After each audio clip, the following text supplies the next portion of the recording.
Rockin' Irations has left the building. Friday Night Freeform starts now. David Becker at 9:30. Let's get this road on the show. You're listening to WUSB Stony Brook. Yeah, I said that. Captain Phil. Friday Night Freeform. We're transitioning now. Something exciting and brand new to me and you, which is Max Blue by David Becker.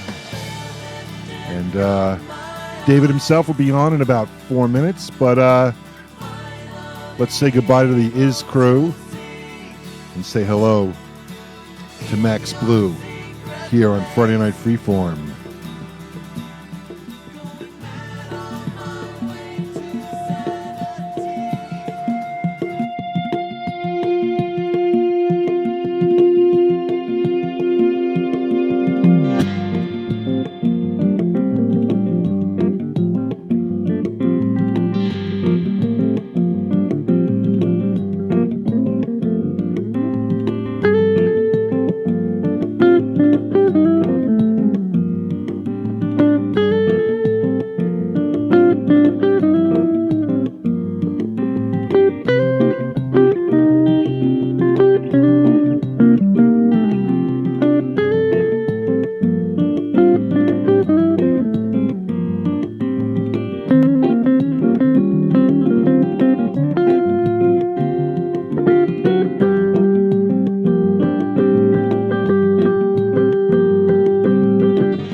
Max Blue.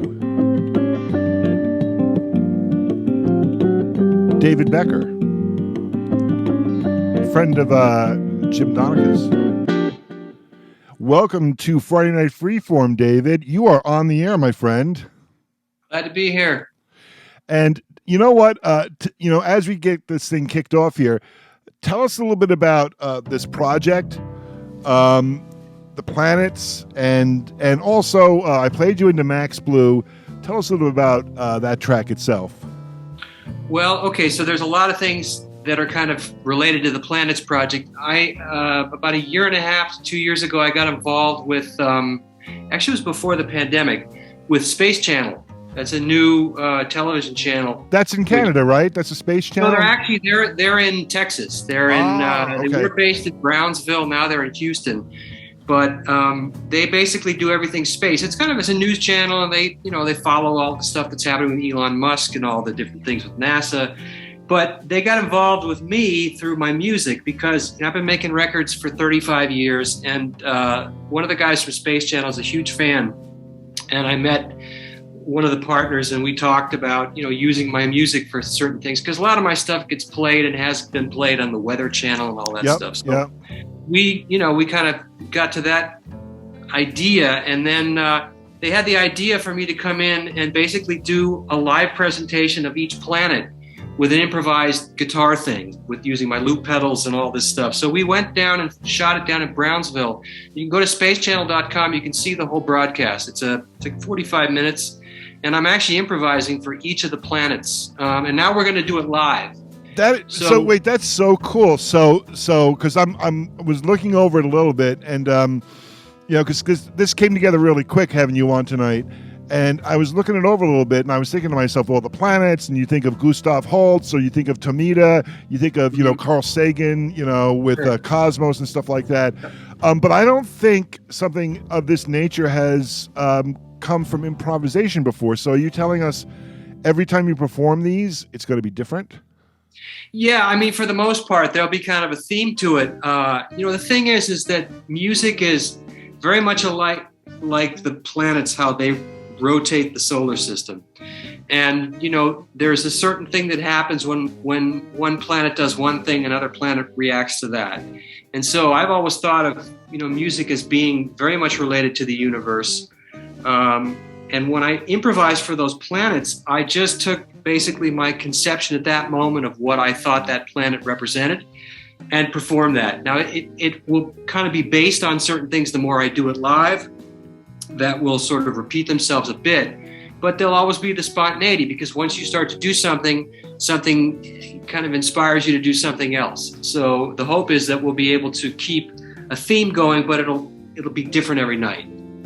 That is so cool. And this is on the Space Channel and the YouTube channel. What is it? It's the spacechannel.com? Yeah, Space Channel. They have a dedicated channel. You can get it on all the different, things like Roku, and everybody's got it as well. But there's also YouTube. They have a YouTube feed as well that you can see it on. They just put that up there. But you can subscribe to it, or you can watch it on your Roku device. And it's a very cool thing. And I'm very excited to be involved, because it's in early stages of all this. So we don't really know what's going to happen. I'm doing something in November in Houston there's like a NASA Awards. So I'll be performing for the first time in front of an audience, because when we did the thing in Brownsville, because of COVID, we couldn't have an audience. So I did it to an empty theater, but it was, in any case, it was a great acoustic and great place to do it. So that's the plan.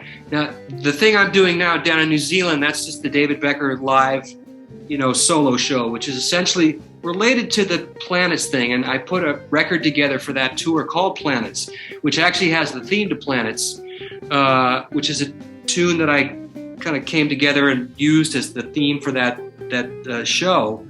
But for this record, I wanted to have something kind of related to that. Max Blue was a tune I just came up with spontaneously when I was in Italy earlier this year playing, and decided to put it down. So a lot of the stuff that's on the new record, Planets, is stuff that I will do live on this upcoming tour in New Zealand. So with the Space Channel and your involvement with it, David, are you negotiating like a ride on a SpaceX rocket, maybe? Well, I would love to do that, Phil, if that's possible.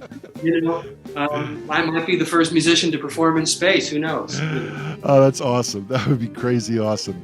I find it so cool and interesting. The jazz background and how and the improvisational aspect of it is so cool. And while you were explaining the whole thing to me, I couldn't help but think about the moon of Jupiter, Io, which reacts to the gravitational forces of Jupiter. Right. So you have a changing landscape all the time on Io because of that. And I'm thinking, wow, that's kind of like when you were talking about the improvisational aspect of it and how you're feeling and how things are, I really felt like a connection to that, like that's out there spinning, and it could be like your musical spirit guide or your musical brother out there, because it's reacting. To a larger degree, there is so much related to how the universe works. I mean, musical time and feel is related to how the earth spins around the sun. And you talk to any musician, especially drummers, understand this. And it's something that everybody feels. Everybody has a connection to music. It's an inherent thing in our world, in our universe. But it's not really, I don't think the connection between the cosmos and all that and music has really been fully disclosed or investigated. And I think there's a lot to it. And I'm very happy to be involved at this level. But the response so far to the show has been really overwhelming. And I'm just glad to be a part of it. I'm just one of the cogs in the wheel moving the thing around. And the fact that I can go and, talk about it a little bit. I mean, I'm not an astronomer, I'm a musician, but I know how improvisation functions to a certain degree and can more or less talk about how that's related to what I think the universe and space is all about. And it seems to connect. So, and I think also it's a great moment for musicians and astronomers, and just people in general to be alive. We are learning. I mean, the James Webb Telescope just went up, and it's generating amazing images that we as human beings, I've said this a million times, I'm going to say it again, it's showing us things that have never been seen by the human eye in the history of history. So, our privilege is not that we can't hop on the Starship Enterprise and go to Warp 7 and go out there and shake hands with the Borg or anything like that. Our privilege is to be the first people to ever see these things, the first people to see the volcanoes on Io, the first people to see the surface of the planet or former planet, the object formerly known as the planet Pluto. And as these James Webb images, I mean, they just released an image today or yesterday of the Andromeda Galaxy. Absolutely breathtaking, amazing, and that you've gone on this and you've teamed up with some forward-thinking people.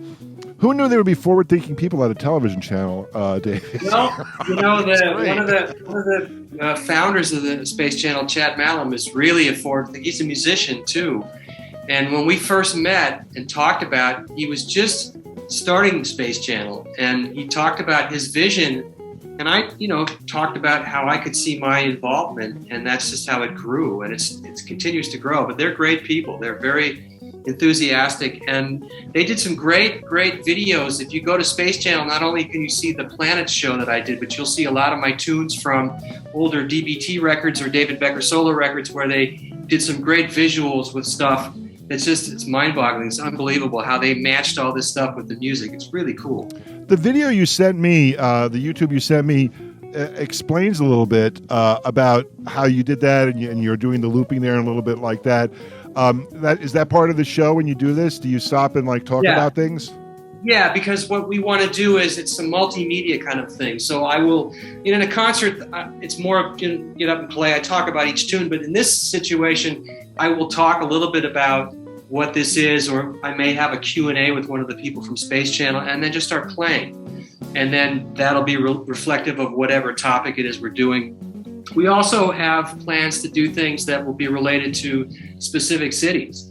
One of the tunes that I did on the Planets album, the new one, is an older tune of mine that was recorded on an album from 2004 or 2005 called Euroland, which actually got a lot of play on the Weather Channel and radio all across the globe. But I redid it as a kind of a simpler sort of duo guitar thing, which I do live. And that's an interesting thing too, because when we do the Space Channel Planets series, I will also have cities that we will hone in on and show from above, from space. And this is Dublin. And we're going to go from Dublin to Brownsville, or from Houston to Istanbul or something, and incorporate that aspect as well too. So I'm really excited about that. And we'll be spinning Dawn Over Dublin and several other tracks from the album after we wrap up this conversation with David. Before I leave the planet completely, were you inspired by Gustav Holst's original work? Was that because that was basically about astrology and not really astronomy, but it's become like the go-to planetarium music, of the 20th century. Did you like look into that at all before this started? Not really. I was familiar with it a little bit, but I've always had a connection to the visualization of music. One of the records that you'll see in my catalog is an album I did with sadly who passed away this year, Joe DiOrio. It's called The Color of Sound, and that's a play on Kandinsky's The Sound of Color. And I've always believed that when you make music, there's color. When I was a kid, I was about 4 or 5, my parents had this really cool painting from Germany of the Zugspitze, which is the highest mountain in Germany. And I used to listen to Edvard Grieg's Concerto in A minor, and I could see the different passages of that piece of music in that painting. And I didn't know anything about music then. I just kind of listened and knew what I liked. But I always equate the sound of music with visualization. And I think this is the perfect place to do that, because there's so much going on in the cosmos that's just amazing that we don't really have a grasp on in our daily life. And when we get involved and see these things, it really brings us to another place. And that's what music at its best does. It's hypnotic in a way where it brings us into this sort of kind of zone. When people are digging music, it's hard to really describe what the brain does, but it goes into this place that is very hard to get to without it. And I think from a visual standpoint, that kind of couples with that. Have you ever read Alfred Bester's The Star Is My Destination, David? No, I'm familiar with it, but that's on my list to read. So it's that the end of the book, and this is like, this was done in the 50s, but it was written in the 50s, but the end of the book very much reminds me of what you're just saying there, where I think there's a line in the book that used weird typing and weird fonts, but I believe one of the lines was a beam of light screamed at him. Mm-hmm. Well, there you go. And it was just it was like, what a way to get that imagery. That's what I'm feeling. I have to say also, the music choices in the 1970 series, Carl Sagan series, Cosmos, made the science and the joy of science come alive to, the mundanes, the non-scientists. And I feel like this is just a great connection here, that you're bringing this, and this music is accessible. It's you avoided the theremins, you avoided the woo-woos, and I like that, because that has become a cliche, and that was kind of the My Favorite Martian, thing. I mean, I love Carl Sagan's series. I watched it, religiously when I was a kid, and I always looked forward to it. But as I said, at that point I was in my teens, and I could relate more to music because I was playing trumpet and then guitar in the school bands, and when that thing was on, I could see that whole thing coupling. So and like when I do this, the improvisational thing, I'm cognizant of the fact that I'm trying to tell the story, and it's my perception of what it is that I'm imagining this to be. So it's just like when you're playing a tune and you're improvising, you're trying to tell a story, and because it's already kind of there, as people can see Mars, they can see Jupiter, but there's things about it that maybe I can describe musically that they're not aware of, and I hope that comes through. At least that's what I've been told by a lot of people that have watched the show, is they can see that. They can see these different things happening through the music, and that's important. And it's also important that these are monumental and brilliant and almost beyond comprehension vistas we're encountering, and every time some new piece of information comes down the pike, the news media just tends to like poo-poo it like it's this weird sci-fi stuff, and Right. and I just, it reminds you, like, there's just two news anchors sitting there laughing about it, and it's like you have no idea. You have no idea what's out there. you know, No. and you know, it's something really, really. I mean, I live a little bit south of Albany, David, and up here the sky is clear. You Yes. know, I could just barely see the Milky Way when I look up in the sky. When I lived on Long Island, I couldn't see it. There was too much light pollution, you know. Sure. But I'm like, it's astonishing to just go out there, and I'm like taking out. I'm a night owl, so it's like 2:00 in the morning, and I'm taking out the garbage, hoping not to get eaten by a bear, and I'm standing there, you know, at 2:00 in the morning, looking up at the sky. Well, And I'm like, my neighbors must think I'm insane, you know. but it's just amazing to be able to, you know. Oh, to do I that. know. We did our 4th David Becker Tribune record in a town called Cerrillos, New Mexico, back in the early '90s, in a studio that was like, you know, an old opera house. And after a whole day of recording, we'd walk out, and there was no light anywhere. You could see all the stars and everything happening. It was unbelievable. We would always spend at least, you know, half an hour to an hour before we go back to our hotel in Santa Fe to just sit and watch stuff. And we none of the band would say anything, just look up at the sky. It was very cool. We're talking with David Becker, who is about to leave on a tour of New Zealand. You can look up davidbeckertribune.com to find out more. You can look up the Space Channel and search for it on your Roku. I'm going to do that later on tonight. I didn't realize it was available on Roku. And David's also a part of Continuum, which is an improvisational album done with my friend Jim Donica. And who was and Bowman? What's his first name? Chris Bowman. So stuff we've played here on WUSB. I want to move away from this a little bit, David. You did, and we only have about like 15, 20 minutes left here. You did a piece in 2010 called Batavia, and coincided with the 65th anniversary of the dropping of the atomic bomb, which is tomorrow. Right. And this, you have like a special connection with this. Talk a little bit about that story. Go ahead. The title, it's Batavia. In Batavia, the word that came from early Dutch explorers who went and explored the world, and they actually named the city of Jakarta when Indonesia or the Dutch East Indies was a colony. It's about 400 years.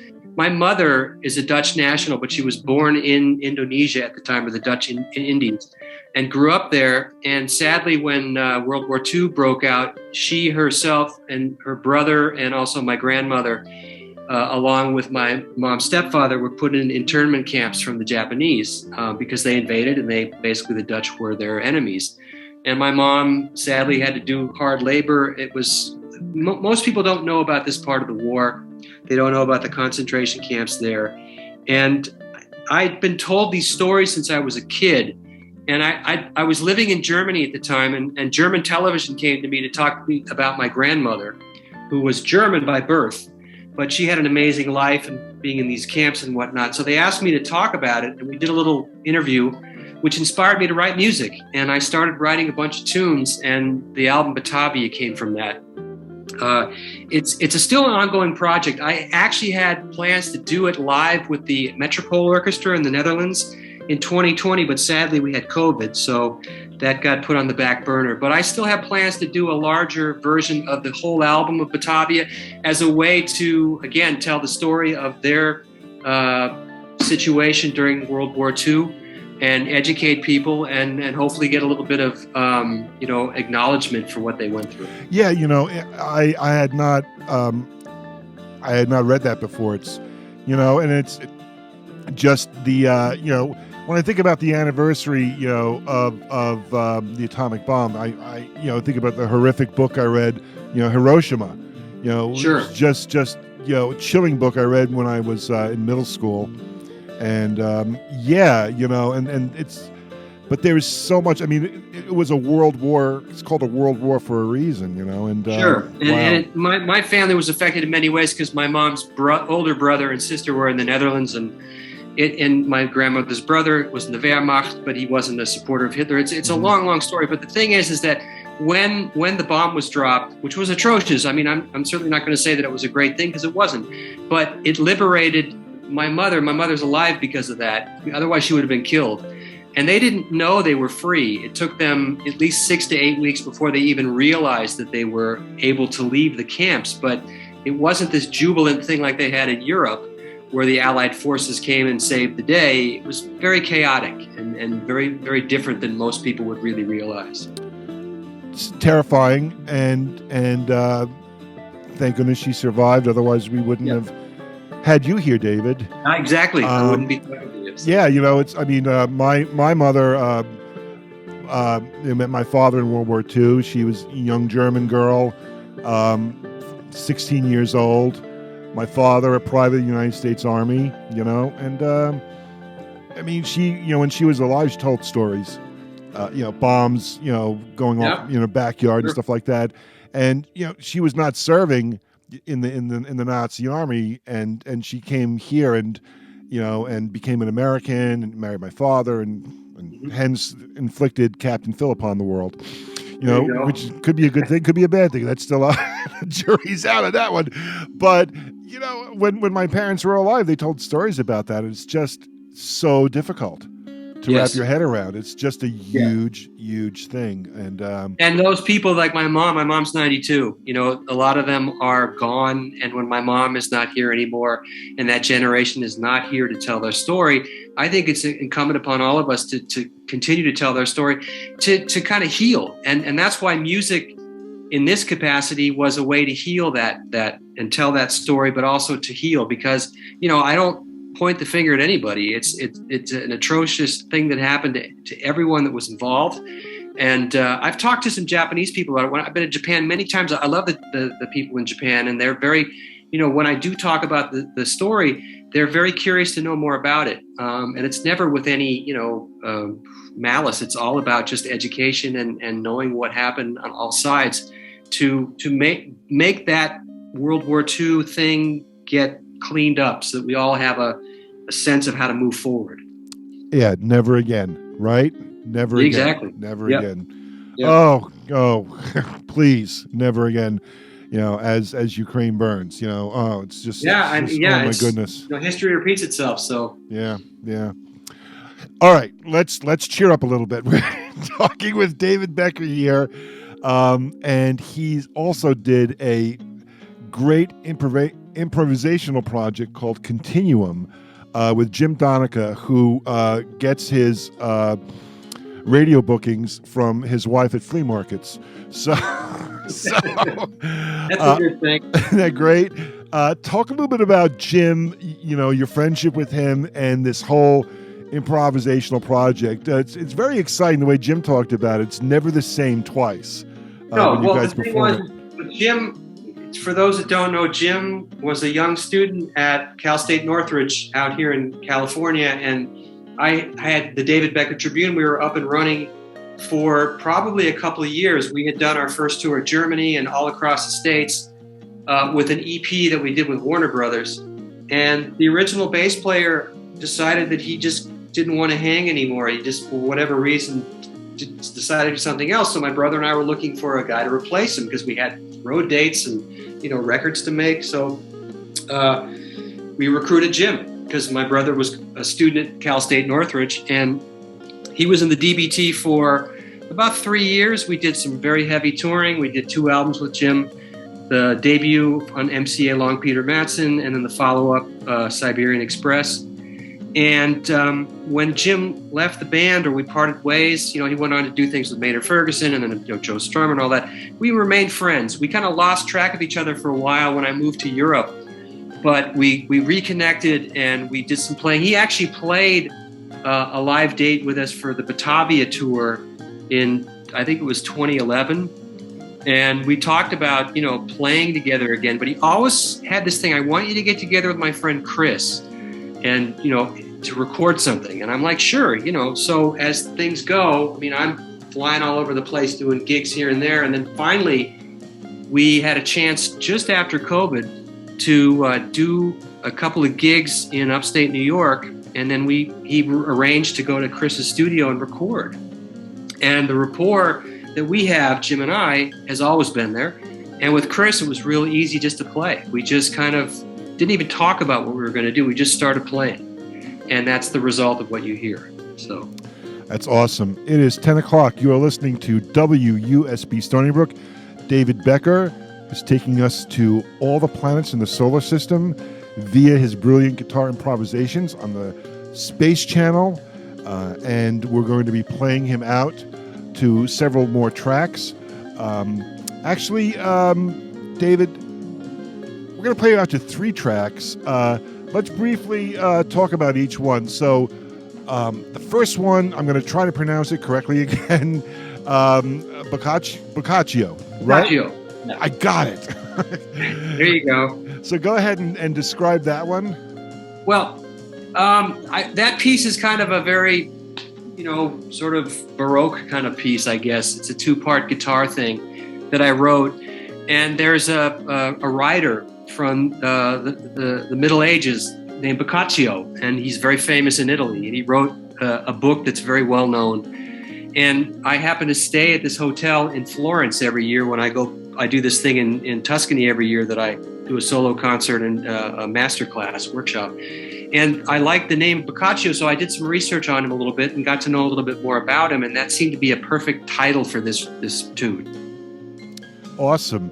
And then the track we're going to follow up after Boccaccio is, we've already talked about a little bit, Dawn over Dublin, which right. I think we're going to imagine looking down at Dublin from the International Space Station. Is that the idea? When I was doing the album Euroland back in 2004, I was also planning that record with Joe DiOrio, The Color of Sound. So I was working on 2 albums at the same time. And, when I would go back and forth between the States and Europe, you fly over Dublin, basically, or over the UK early in the morning, and you look at that little map on the plane, and there's the Celtic Sea, and there's Dublin, and that tune it has a very Irish feel to it. And also there's a special thing too, because a very good friend of mine, a childhood friend, it was the mother in our neighborhood, was from Dublin. And when she passed away, her family asked me to play at her memorial service, and I played that piece dedicated to her. So it's been a main staple for my live solo show, and I decided to re-record it in that setting for the Planets record. Is this a release that's going to be on physical media as well as digital, David? Yes, the physical CDs will be available next week. I don't have, right now, they're just going to be available through me and through my website. Probably what's going to happen, like with Continuum, is I have the label over in Germany that I work with, Acoustic Music Records, and they will most likely license that for digital release.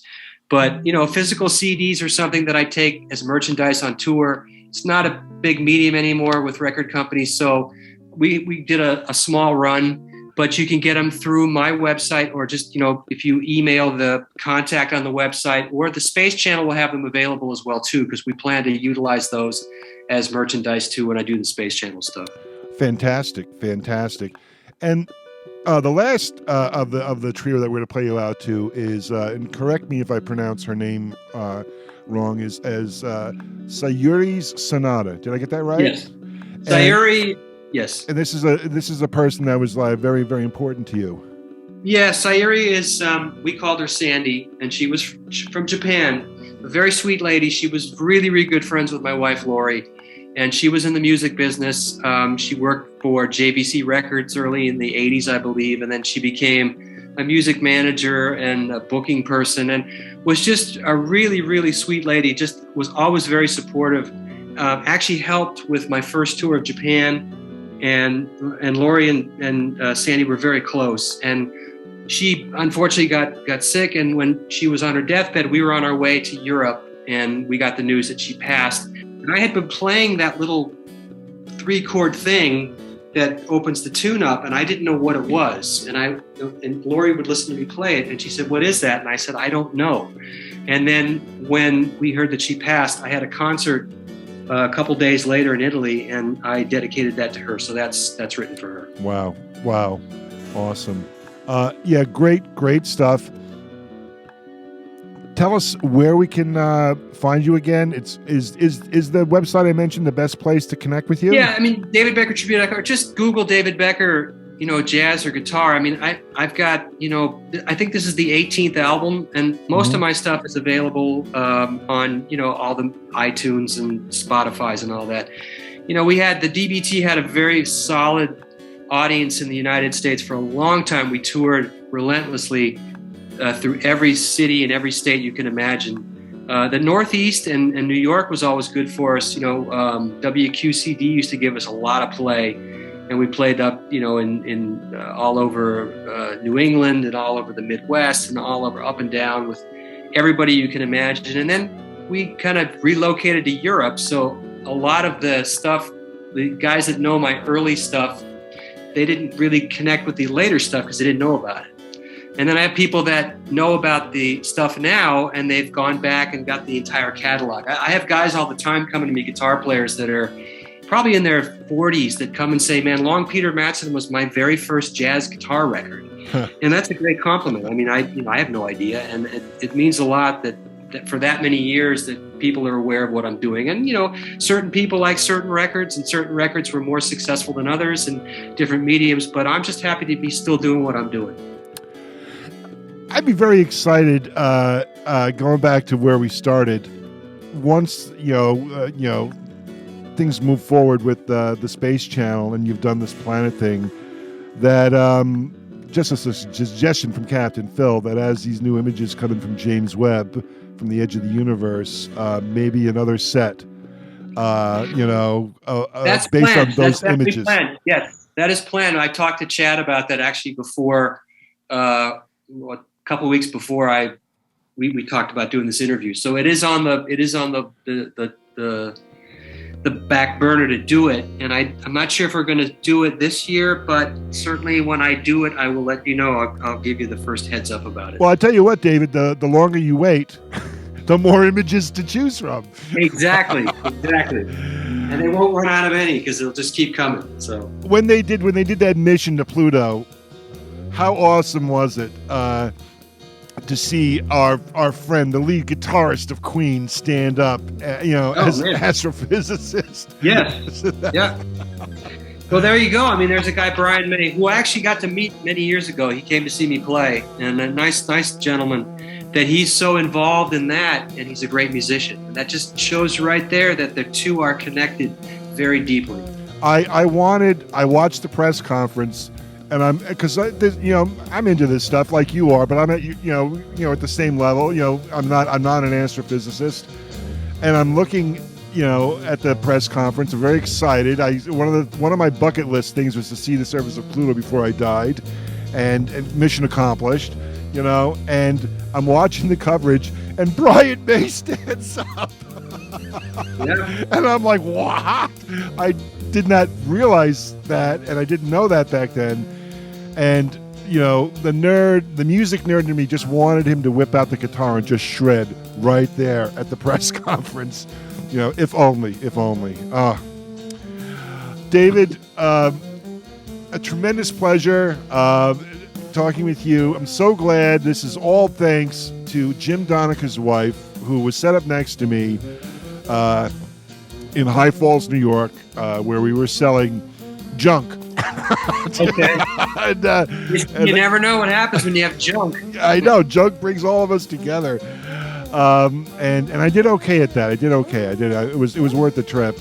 But such a great, fruitful meeting you and this project. I'm going to search for the Space Channel on my Roku tonight once I'm done with my shift.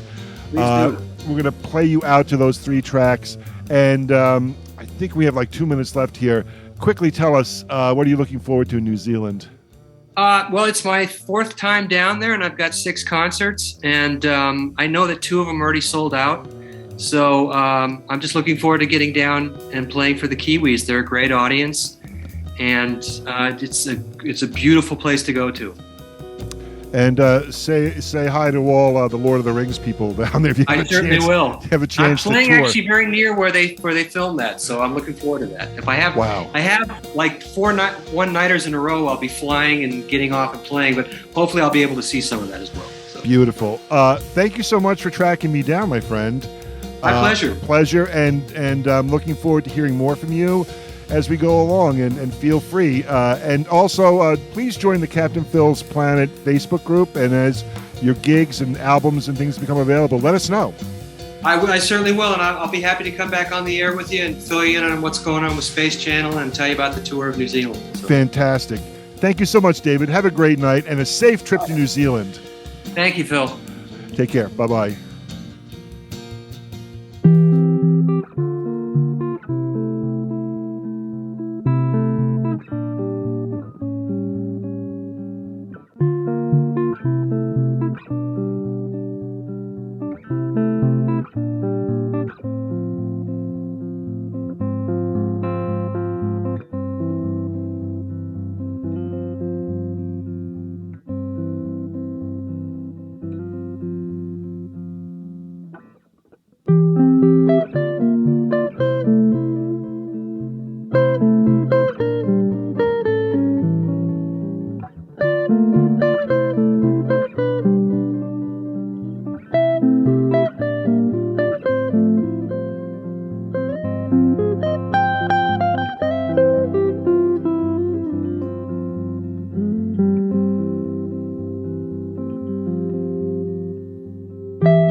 David Becker, Boccaccio. Friday Night Freeform. This is Dawn over Dublin. Imagine flying in over Dublin. The sun is rising.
David Becker, Dawn Over Dublin. What a great conversation. Thank you, David, so much.